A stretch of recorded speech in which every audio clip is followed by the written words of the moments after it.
already. Yeah. Yeah, that's the thing. We got a this guy with this '97 Ranger that we're going to talk about. He had what seemed like a really simple problem, and I don't really know how he described it to the service writer, but ABS light on at times was all that he said. That was what he basically said. And there's a lot of customers that just don't offer a lot of information even when the service writer asks the right questions. You know what I mean?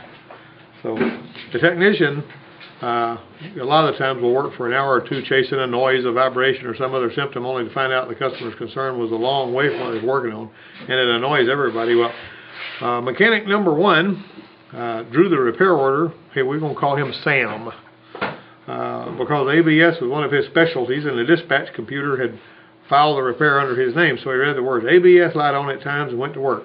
And he'd done a lot of them. These things. This one would be no different. The little truck had rear anti-lock brakes, RABs only, which had been mandated since '87. And this one was a standard RAB setup with a small control module, a control valve, and a warning lamp switch, like the proportioning valves of old. Give her those old ones, those other ones that you got there. And supply. Wait a minute. He put these on the wrong PO. Tell him that was supposed to be 41471. And he didn't ask me. I didn't think to tell him, but anyway, I told him it was for a trailer truck though. But so anyway, basically the what it has is got a control valve. Remember a Willie like yours? It has a proportioning valve with 4 wires going to it. Now, what do those 4 wires do? 4 wires going? The 4 wires going to it. What do they do? You know? I guess they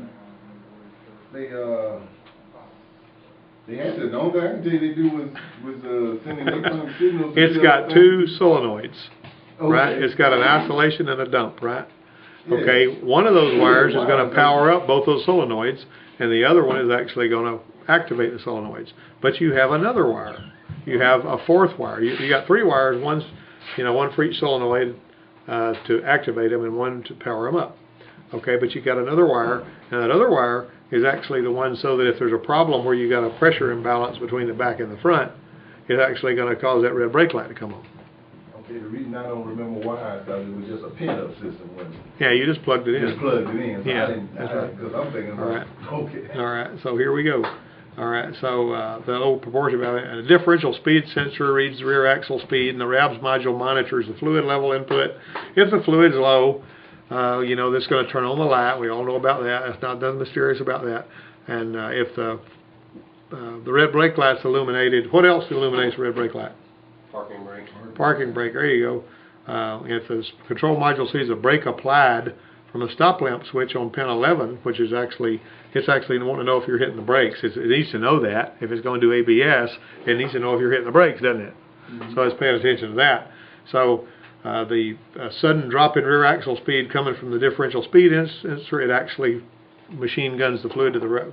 So you won't slide. You remember I've told you about this before. If you're on a pickup with no weight on the back and you're going around a icy curve and all that, and for some reason there's a deer runs across the road and you happen to hit the brake, you'll go into a spin because there's no weight on the back wheel. So they want it to anti-lock on that kind of thing.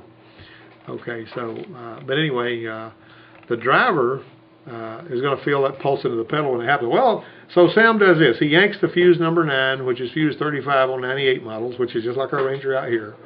And with the key on, he jumps the cold side of the fuse socket momentarily to ground, and he's watching it flash out the codes. Of course, there's also a little connector under the right side where you can flash the codes out too. Abby, you remember when we did that the other day when you were flashing out the ABS codes on that little Ranger? There's the same kind of Ranger right here. And in this case, he receives the code 12. All right, so having checked the fluid level, he ponders the symptoms. The red brake light can be triggered by the switch in the RABS valve, like I was talking about earlier. But that would toss a flash out code 4, not a 12. Got me? So you'd get a 4 if it was the RABS valve, but he got a 12, and that's the fluid level switch, basically, if it's seeing that.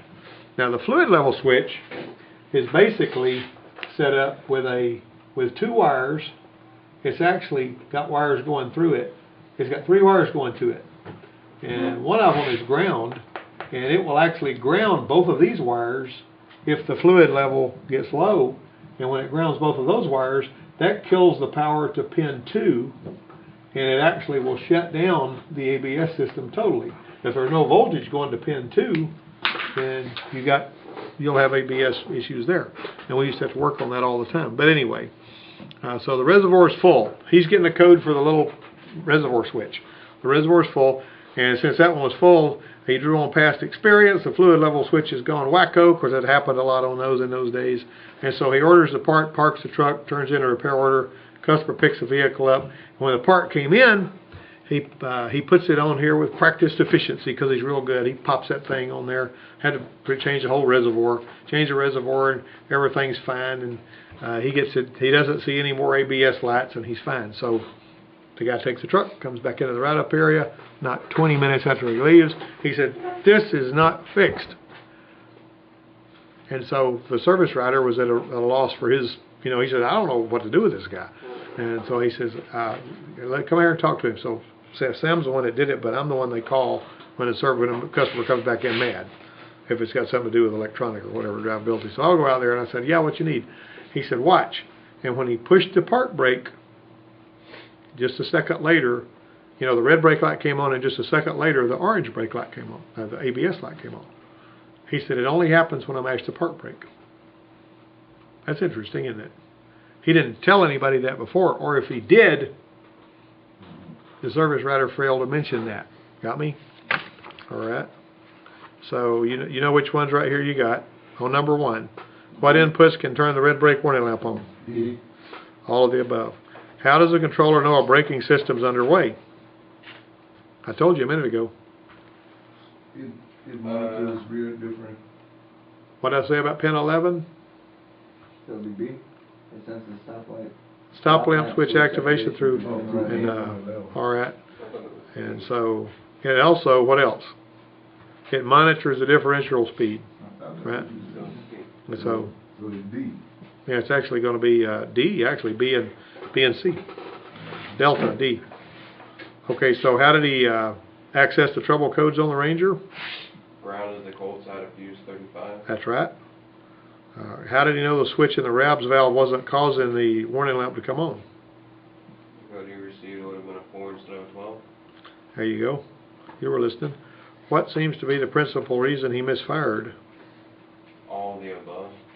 The customer didn't give enough information. It could be any of the above, because the customer may have been. I've actually seen service writers write that same service writer, and he was a pretty good service writer. I ain't gonna give him a bad rap. I like the guy. He's pretty efficient. But he would write something on there like, "Windshield won't separate rain from water." And you get a ticket like that. What? What does this mean? Windshield won't separate rain from water. That's a real write-up. I don't know why. I don't know what he was doing there. Okay, so we're going to keep going. So here he was. The coach called in the ball, right? Intense damage control strategies. We were trying to figure out how do we fix this guy's truck so that he doesn't, have a problem here. All right.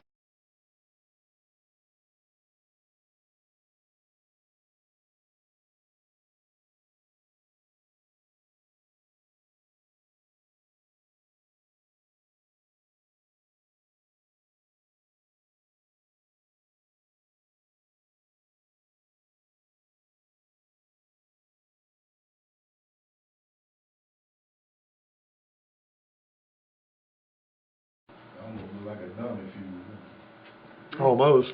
These are diodes, and that is that resistor, and that's what I had to change out. And you'll see one of them in our Ranger we got out here too. What are them two little black ones?